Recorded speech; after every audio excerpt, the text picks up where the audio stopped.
Hello everyone, as you can tell, I'm not really in my usual environment back at home. Currently on the road in Madrid because I'm competing in the Magic the Gathering Pro Tour coming up. But I got so many people asking me for my input on the recently announced card changes to the Classic set that I just wanted to get a video out there so you guys know my thoughts. But basically, my general thought is that they did a great job. I think that most of the cards that were changed were a lot of the ones that people were expecting, and for good reason. Some of them were a little bit surprising, but I think the sort of key philosophy here is really important to keep in mind. There's two really key things. One is the goal of shifting the environment so that new cards get played because there aren't just necessarily the same group of these super powerful old cards that are pushing other things out. That's the reason that we saw Leper Gnome targeted, for instance. I believe that's the reason we saw Knife Juggler targeted as well. These aren't necessarily nerfs that are like, okay, this card is objectively too powerful, but it's aimed at ensuring that there is more potential for variety moving forward because there aren't just these sort of core powerful cards that push everything out at the sort of similar drop. But anyway, let's just get into the specific cards right away. So obviously the class most hit that the blog post started out with is Druid. And this was the class that everyone really expected to take the most hit from the nerfs, just because so much of the power of Druid is in the classic cards. Ancient of Lore change, which I think is pretty expected that we thought that we would see this card change. I know that it was on the short list of cards that Mike Donay discussed as kind of the key offenders in terms of where a lot of Druid's consistent power level lies. And reducing the card draw down to just one card, I think, brings it more in line with the power level of other cards and doesn't give Druid just the ability to out-resource anyone in any kind of long game. Force of Nature, this is a card that I think was very obviously going to change. I heard some people talk about how Savage Roar was a possible target for nerf rather than Force of Nature. The real problem, though, with the Force of Nature Savage Roar combo is Force of Nature, because it allows you to have this huge burst of damage come out of nowhere when you don't even have a board. And Savage Roar actually encourages you to build a certain kind of deck that wants to have a large number of minions in play. And again, the goal here isn't necessarily to just target making good cards weaker. It's to alter the sort of gameplay patterns and remove things that are generally perceived to be unhealthy. One of the biggest offenders of that in Hearthstone is charge, because the fact that you can't do anything in your opponent's turn means that charge minions, and especially charge burst damage combos like Force of Nature enabled, really are a pretty primary offender as far as things that will stick around forever and close games out in a certain way unless something was done about them. And I think the new Force of Nature is actually just a good card too. It's a very different card that will potentially look to build a different kind of deck, probably still with Savage Roar, but doesn't really have the same just burst damage out of nowhere. Next is Keeper of the Grove, and this is kind of a theme that we're seeing through some of these nerfs in the blog post, is the targeting of silence. We see Keeper of the Grove, we will see Ironbeak Owl later. It's kind of funny because silence is one of my least favorite things in Hearthstone, so it's nice to see two of the sort of biggest offenders removed, or at least nerfed pretty heavily. Keeper of the Grove was just super solid body, super solid modal abilities, kind of quietly one of the best Druid cards. It wasn't a card that people really thought about as this superstar. When they look at Druid, they think about Wild Growth and Innervate, which are obviously superstars of the Druid class. But Keeper of the Grove just sort of ended up in basically every Druid deck because it was so good at everything. And I think that toning it down its combat stats definitely will make it more of a choice as to whether players will put it in their deck, which again is kind of the goal of this, so that not the same cards are showing up in every deck forever. Then, of course, Ironbeak Owl. This change kind of feels a little ham-fisted to me. Just increasing the cost to 3. You end up running into Spellbreaker at 4 mana and really sort of blurring the lines of I'm basically going to pay 1 mana for +2/+2 for Spellbreaker compared to Owl. I do think that it's good that Owl's getting changed. I think it was too cheap and too easy a way to deal with a lot of fun things in Hearthstone, as well as to neutralize taunts and allow players to get damage through. So it's generally, I think, a good thing to see this change to Owl. I'm not really sure we're going to see this played compared to Spellbreaker, but that's at least going to be a decision for players moving forward, whereas we didn't ever see Spellbreaker before. And speaking of enemies of fun, Big Game Hunter.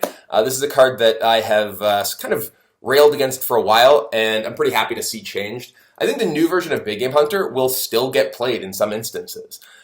When decks are really looking for a way to just deal with big minions specifically, Big Game Hunter will still be an option for classes that don't necessarily have great direct removal tools. But it's no longer quite as powerful a tempo play, and not really a good deal straight up, which was part of the problem with the original. So very happy to see Big Game Hunter get this hit, and though I do still think that it will find a home in some decks moving forward. Hunter's Mark is probably the most surprising of these changes. No one really was looking at Hunter's Mark and be like, man, this card is just totally overpowered. I hope they nerf it. But I think this is kind of a philosophical direction of trying to, A, make less powerful 0-mana cards. I think that the Hearthstone design and development team has really learned a little bit better about how to properly balance things, especially 0-mana things. This is just it's kind of a weird change to me, but consistent with the sort of development philosophy of wanting to make big minions a little bit better that we see with the change to Big Game Hunter, as well as the change to Owl. You know, you could actually have more effective defensive minions. Like Soggoth the Slitherer was a card that we saw earlier. Obviously, Hunter's Mark doesn't actually influence that because you can never Hunter's Mark it. But making a lot of these cards that can interact with these big taunt minions or just big defensive minions or just big minions in general a little bit weaker, I think goes a way to make those cards in comparison a bit stronger. So a little bit of a weird change, certainly the most surprising one, but certainly consistent with the philosophy that we see here.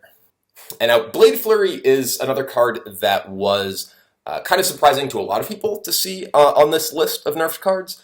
To me, I actually think it's totally understandable. I talked a little bit with Mike Donay at the Blizzard event about the sort of upcoming nerfs and things, and he was saying that there's certainly some cards that people aren't really talking about needing nerfs that we're likely to see them. And the goal here isn't necessarily that Blade Flurry is too powerful and needs to be changed, because obviously Rogue hasn't been this dominant class.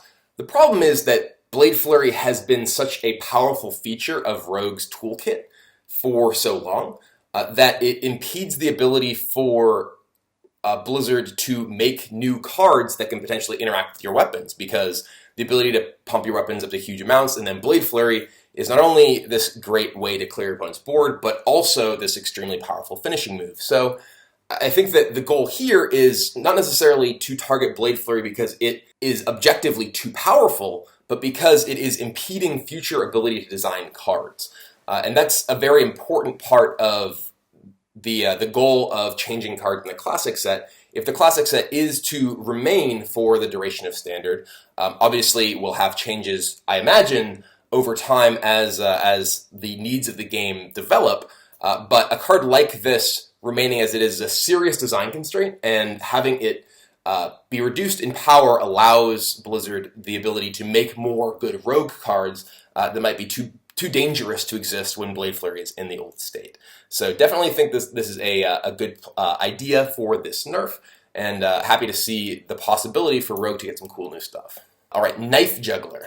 So Knife Juggler is a card that has been problematic in a lot of players' eyes for a lot of reasons. The biggest reason, in my mind, isn't necessarily that it is a card that has random elements that can somehow decide games. The biggest issue is just that it has been just super powerful. And with this change, making it from a 3-2 into a 2-2, it's a card that won't just go into decks anymore. People may play Knife Juggler because they're playing a deck that has a card like Implosion or a card like Unleash the Hounds. But it's not just going to be in their deck naturally, because a 2-2 for 2, how often do you see a 2-2 for 2 played? You almost don't. And this change, if Knife Juggler does get played, will make 2-3s better. And if we see more of a variety in terms of what people are playing at the 2-drop, rather than just a bunch of Knife Jugglers, it can make cards that would otherwise just not match up very well against Knife Juggler better if Juggler is seeing play. So we may see a dynamic of, if people are playing Knife Jugglers, 2/3s for 2 become more popular because they match up well against Knife Juggler. So people can't just play it out naturally and hope to get either a reasonable trade with it or also get this possible burst of damage with knife throwing. So I know that some players feel like they just kind of want to see Knife Juggler nuked from orbit because it has random elements. But I think that we're definitely going to see a lot less of Knife Juggler with this particular change, and I think that's okay. All right, Leper Gnome. So Leper Gnome is an example of the problem of just powerful cards in the core set or in the classic set pushing out other cards. You basically would never see an aggressive deck that didn't have Leper Gnome because Leper Gnome is just so efficient at what it does. The same thing I think is actually kind of true about Abusive Sergeant. I think it may actually be more true of Abusive Sergeant than Leper Gnome. But I think that Abusive Sergeant is at least a more interesting card than Leper Gnome, and I don't necessarily think that both of them need to be changed. But this is, I think, kind of an example of the problem of just having this sort of evergreen set in Classic, because I don't think Leper Gnome is objectively too powerful by any means. But I do think that if you have this set which is intended to exist as the basis for the standard format moving forward pretty much forever, you need to make changes like this. And frankly, I think that in the future, we will have to see a change to Abusive Sergeant if there isn't a change to how standard works. Otherwise, we're just going to see Abusive Sergeant in every deck forever, much the same way that we see Leper Gnome in every aggressive deck. So I think that this is sort of a good immediate change because it will increase the diversity of one-cost minions that do see play. But I don't necessarily think this fixes the problem, which is that there is a core of powerful cards in the Classic set that will just stick around and see play in tons and tons of decks pretty much forever, unless they're either changed or somehow removed from Standard. Arcane Golem, on the other hand, is definitely a card that causes problems. Much like the Force of Nature issue, Arcane Golem very regularly led to burst damage combos that killed people from high life totals and really defined the characteristic of how games progressed. This is mostly a Warlock combo card with Faceless Manipulator these days, at least. You do see it sometimes in Face Hunter decks as well, but those don't really care so much about Arcane Golem and can get away with Argent Horse Rider / Wolf Rider or whatever sort of charge minion. They don't care so much about having as much damage on this as possible in order to get as big bursts from this combo as possible. They just want damage, Smork, get you. So I think that with this change, it's pretty unlikely we'll actually see Arcane Golem seeing a lot of play. Frankly, that's okay if it's just a drawback card that is this big overstated thing. The fact that it doesn't have charge now actually means that its drawback is a drawback. In many cases, you would just never see Arcane Golem played until it ended the game, so the drawback is kind of irrelevant in a lot of cases, which is, of course, a little bit silly for a drawback card like that. But definitely happy to see the move toward eliminating a lot of these burst damage combos, and Arcane Golem is a good start along with Force of Nature. Molten Giant. So this is another card that wasn't a problem itself, but is a problem if it is allowed to exist forever moving forward. Especially with the change to Big Game Hunter, Molten Giant was threatening to be particularly scary, as well as with the change to a lot of these burst damage combos that made going low in life to play these cheap or free Molten Giants a bit scary. So this is a change that's kind of unfortunate in my mind because of the impact that it has in the Wild format. Similarly, I think that Force of Nature being changed is kind of sad because it means that people can't play Force Roar in Wild. And if the idea of Wild is, all the crazy things that you've been able to do in the history of Hearthstone, the fact that those are now gone, Handlock and Druid combo. These are two of the things that have been major players in the Hearthstone competitive format forever. And now they're gone. And that's what's sad to me about the nature of Standard and why I think that having sort of a core set that maybe you had cards that were retired from Standard but weren't necessarily nerfed and changed. But the philosophy of having all this stuff from Classic always in Standard means that this is the sort of thing that has to happen, which in my mind is a little bit sad, but is more acceptable than moving forward with free Molten Giants and Force of Nature with charge for everyone. So kind of a casualty of the rotation system, but I still think that we may see some Molten Giants in the future simply because it's now a lot less dangerous to get low in life, but we'll see. And as for the actual card that's probably most surprising to people to see on this list, Master Disguise. And this is just an example, kind of like the Blade Flurry one, of a card that is changed not necessarily because it is objectively too powerful, because obviously Master Disguise never really seen play in tournament constructed decks. But it is a card that creates design constraints as far as what Blizzard can do moving forward with making new cards. And that's a very important thing to keep in mind. And this is just a preemptive change to, okay, we want to be able to make things that, if they gained stealth forever, could potentially, break the game. It's like, well, if we take out the way that we can give stealth forever, we can do that. Hooray! So this is obviously not a change that's aimed at tournament competitive play, but just at opening up the possibility of what Blizzard can do in the future. And frankly, I think that's just a great way to look at a lot of this, because more than anything, these changes are being made to open up possibilities. It's not necessarily the case that all of these changes had to be made from the perspective of competitive balance. Obviously, Master of Disguise did not. But more importantly, and this is really the whole point of Standard in general, is that it allows for more possibility moving forward. The whole thing about collectible games that makes them so exciting is change.